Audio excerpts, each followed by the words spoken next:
All right, so good afternoon, everybody. And welcome to our first session of Quorum Training. My name is Samantha West. I'm the Client Services Librarian here at Shortgrass. And if you're watching this video, it means that unfortunately our attempt at live stream failed again. So I wanted to have a backup option just in case. I know there's been a massive uptick in the use of our e-resources in the last couple of weeks for obvious reasons, and today we wanted to go back to basics and start off with using eBooks and eAudiobooks on your smartphone or tablet.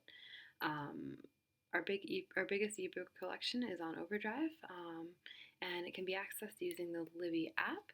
So we wanted to start with that today. So we'll talk briefly just what we're going to cover today. It should take about 20 minutes or so, 25. Um, and we'll make sure that we're available to answer your questions too. Again, if you're watching this video, it means that probably the live stream option did not work. But if you have any questions or comments and you want to leave them in the comments below this video, absolutely we'll be happy to do our best to answer them for you. So today we'll talk about what Overdrive is, what's available, how you can borrow and browse materials, and reading and listening on your mobile device, troubleshooting, and additional resources you can access. And lastly, because I did have a question about this, just a note on using other devices to access our e-resources. So let's get started. So Overdrive is the largest provider of library ebooks and eAudiobooks. It has a one copy per one user model. And basically what that means is that just like if you're going to your library and there's only one copy of the book on the shelf, then only one person can borrow that book at a time. But on the flip side of that, you are able to check out 5 titles at any time and place holds on 5 more, again, at any given time. And it's just at a time, so it's not like 5 per month or 5 per week or anything like that. It's just at a time. So if you have 5 out and you return 1, well, great, you can borrow another one. You are able to read and listen to materials on your e-reader, your phone, your tablet, or your computer. And there are 2 available apps for mobile listening, Overdrive, the original Overdrive app, and Libby by Overdrive, which is on Android, iOS, and Windows devices. Today we are just going to be talking about using the Libby app because it's a little bit more comfortable and I find user-friendly, and the Overdrive app seems to be like it's on its way out anyway, so we figured we'd future-proof you a little bit. So Libby by Overdrive can be downloaded by visiting the App Store on your iPhone or iPad, the Google Play Store on your Android device, or the Windows Store, and searching for Libby. So I'm going to walk you through the next few steps in the next section. If you don't have your library card, now would be a great time to pause this video and go grab it so you can follow along as we do this. So setting up Libby. When you open the app for the first time, you'll be guided through the following screens. So the first one looks like this. So it says, it'll ask you if you have a library card. Now I want to pause here and say that if you're watching this and you don't have a library card and you're like, hey, I really want one, but the library is currently closed, you are able to get a temporary membership. These are available by accessing your library's, your home library's webpage. So there's a form that you can fill out and you will have access to our digital resources for 90 days. So definitely get after that if you have not already. That said, if you're answering yes to this question, it will pull up the following screen. So I assume that if you're watching this video, you probably don't already have Libby on another device and you're not looking to copy your cards and sync your devices, so we'll leave that option for now. But otherwise, you can look up your library, so you can search for Shortgrass Library System, or you can search for Tilly or Duchess or wherever you're watching from today. Or you can use location services on your phone or your device to have it guess where you're located, and it should be fairly accurate.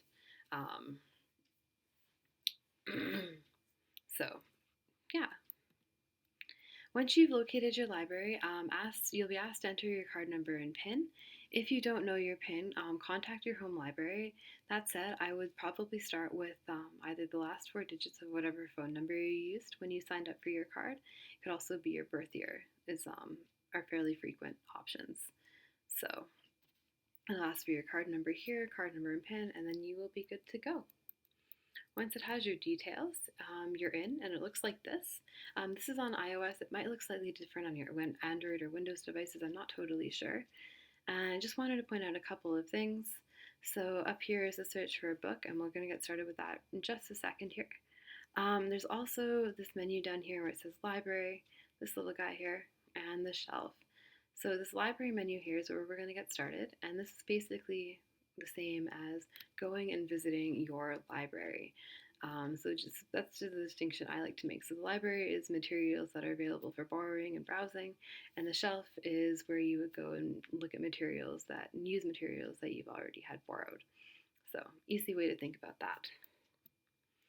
So again, we're going to start with that search for a book option, and that at the very top, and that is where you will go if you want to look specifically for items, authors, or genres. You can tap on more options here to bring up an advanced search page, but I did want to point out that something that I find really, really useful about this app is that it tells you, breaks it down for you, what it is you're actually looking at on this list. So it tells you if it's an author or a series or a title. It'll tell you if it's a genre, I believe, which is a really, really handy way of breaking down that information because sometimes you don't know. And this is a nice way of having that sorted out for you. So once you have a search page, it will be displayed like this, and we're just going to go through these sections here. So it shows you everything matching. I looked for Michael Crichton for some reason. And it'll tell you exactly how many titles are available, and it'll tell you what genre these materials are available in. So going through this list, we're going to get back to this preferences thing here just in a second.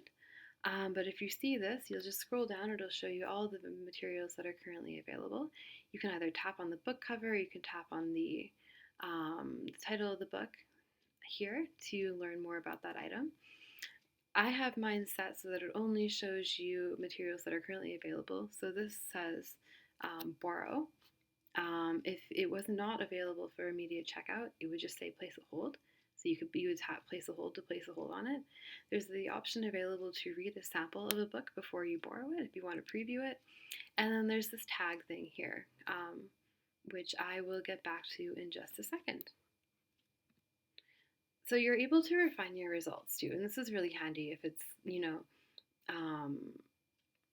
get a search results and there's like a massive amount of information being given to you.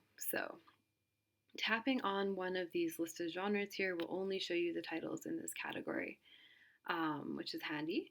You can also tap on this preferences menu to further refine your search results. So for instance, if you only wanted audiobooks or if you only wanted titles that were currently available, you'll see here you can sort by format or audience if it's compatible with this app. You can have it sorted by release date if you're only looking for really new content. And once you tap apply preferences, it is worth pointing out, because sometimes it can be confusing, that these preferences will be applied to every search you perform until you change them back again. So if you're on here looking for, books about hockey for your kid, and then later on you're searching for something for yourself to read and you're like, why am I not getting any results? It might be a good idea to check in and see what these preferences are set to. So right now I really like having it shown as available now for stuff because I don't want to, have to wait for anything. So if you are not sure what you're feeling, you don't actually have to search. I know it's not quite the same as going to the library and browsing the stacks, but you can browse collections from the main library page. So just scroll down. There are fiction, romance, nonfiction, thriller. We have things developed by collections based on genre, collections for things that are just added, books that were made into movies. So there's all kinds of options just for browsing. So that option is available to you if you're new as well, if you're not sure what you're interested in. So now we're going to move over to looking at the shelf option down here. So these two are always available as you're working through the app. I should point that out. So fairly self-explanatory, I think, in some ways. So if you tap on loans, it will let you see any currently borrowed items. Tapping on holds will let you view the status of items you're waiting to borrow, so you can see how many people are in front of you, how long it expects that item to be on hold for you, or how long you're going to have to wait. And then told you I was going to get back to these tags. And so these are really great for keeping track of things you might want to read or might have already read. Um, if you've ever used the Goodreads site, it's fairly similar in application to that. So, you can tag something as want to read now, but don't really feel like want to read later, but don't really feel like placing a hold on it now, or I've already read this and wanted to remember that. So, I read this in another place and wanted to remember that. So that's useful to know. Now we're going to move over and talk about these reading now sections, so how you can actually use your books. So, reading and listening. Again, borrowed items do appear on your shelf. Tapping on open audio, this is an audiobook, so if you open on your audiobook or it'll say open book to start reading or listening to your materials. This manage loan section here is a useful thing to know. It'll let you return your items early, or you can renew them if you haven't quite finished with it. I think you can only renew 3 days in advance of the actual due date. And I should point out that while items are returned automatically and there are no late fees on these, if you are finished with something super early and you see that somebody is waiting, and even if someone isn't waiting, now is a really, really good time to, get that good karma for returning things early. It's just be a nice neighbor, right? And lastly, there's this actions thing here that you can tap, and that has the option to do several things. So you can synchronize your shelf if you're reading across multiple devices. So say that, you read your book on your phone at lunchtime, but later on in the evening you pull up your iPad in bed. You're able to synchronize it so that you're always able to pick up exactly where you left off. Read books with. Probably most of us won't need to pay much attention to this, but that's where you're able to change the app that you read your Overdrive books with. You can borrow things in Libby and read them in the Amazon Kindle app if that's available to you. Some people do prefer it. And I think the especially important one here is where it says you can change your download rules. So if you don't want to listen over data, or you don't want to use your you don't want to stream it, and if you don't want to download things and use data to download anything, you can set it so that it's only downloadable over Wi-Fi, or it won't download any files larger than like 20 megabytes if you are concerned about saving space on your device. So you can go in there and fool around and have it set so you're not going to rack up a massive data bill at the end of all of this. So Libby also makes it super easy. One of the things I really like about it, of course, is that it makes it super easy to adjust your reading settings. So there's a few things we're going to go through here before we talk about that specifically. Just this top menu here, back, will take you back to your the last screen, so your shelf. This search menu here will let you search within the book. This bookmark, fairly self-explanatory again, will let you bookmark a page. And this hamburger menu here will let you view chapters and bookmarks, adjust your reading settings and return items. And lastly, over here, when you tap on it, it says tips and secrets. So it lets you like basically while you're reading, it lets you view Libby's help section, which is handy. And down here again, you can if you're like in the middle of something, you're like, wow, I really don't like this, or I'm bored. Return it to the library for somebody else who might love it. So once you are in this reading settings menu, there's a few things that you can do to personalize your reading experience. So you can slide this text scale here to adjust the font size to make it larger or smaller. And if you want to include accessibility sizes, that should make it a little bit large, like make it even larger. You can also change your lighting options. So if you're a person who finds it more comfortable to read in dark or sepia mode, you're able to do that as well. And you can go down here where it says book design and choose the font that's most comfortable for you. And I do want to note that this does include options for Open Dyslexic, which is a font that is used by people who have difficulty processing text on a page. So those options are available to you. As for listening settings, you are able to adjust those for yourself as well. So you can tap on the speedometer icon to adjust your playback speed. This moon switches to night mode, so it's again not as bright. The bookmark will let you bookmark a playback section. And then if you open up this hamburger menu, just as it does on if you're reading a book, an ebook, it'll let you view your chapters, any bookmarks you've made, or again, return that item early. And down here, of course, there is the rewind icon that lets you rewind a book 15 seconds. You can also use the slider here to rewind it manually. So, something else to keep in mind. Libby's sidebar menu. So we're going to go back into this library tab here. And from this homepage, you'll see this black and white Libby icon.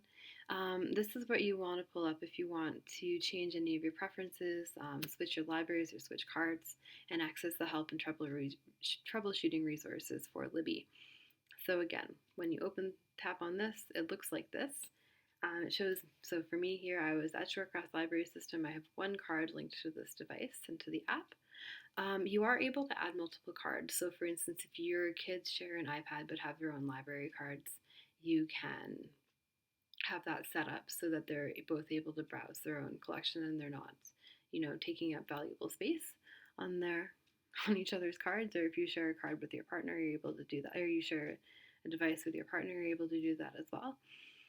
You can, if you are a member of more than one library system, and I want to be clear that it's a system, so it's not like, if you are from Dutchess but you work in Brooks and you have cards at both libraries, that's not what this would apply to. You're still part of Shortgrass.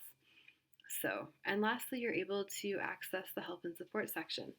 So clicking on Learn Libby lets you, it will pull up our help and troubleshooting section, which I will show you in just a second. So yeah, this Learn Libby section, also retitled as Libby Academy once you click in, is accessible through that sidebar menu, and it has some really brief videos that answer most of your common questions about the app. So for instance, if you accidentally delete a book, can I get it back? Yes, you can. Here's what you'll watch to figure that out. If you want to return something early, it will show you how to do that. They've also recently added the option to pause your hold. So if you're not going to get around to it, you can watch something like this that will help you get that item delivered to you. So just as if you were going on vacation and putting a pause on your physical items, you're now able to do that with eBooks and eAudiobooks you borrow through this resource. And again, I wanted to mention just before I let you go, because I did have questions about this, as I mentioned at the top of this presentation, you are not limited, if you want to borrow e-resources from us, you are not limited to using just your mobile device. And we know that people don't always have access. It's a separate presentation in itself, but I did want to make the point of mentioning it here. So the easiest way I find is just to go directly to shortgrass.overdrive.com and then sign in as you would for everything with your library card, barcode, and PIN. But you can also navigate to it from your home library's website. So all of our websites have that Books and More tab, or they have the main menu, and one of the tabs is Books and More. So you tap on that, and then click on either eAudiobooks or eBooks and Comics. You'll be taken to a page that lists all available resources. In both cases, you're going to want to select Overdrive from this list of available options, and you can log in that way.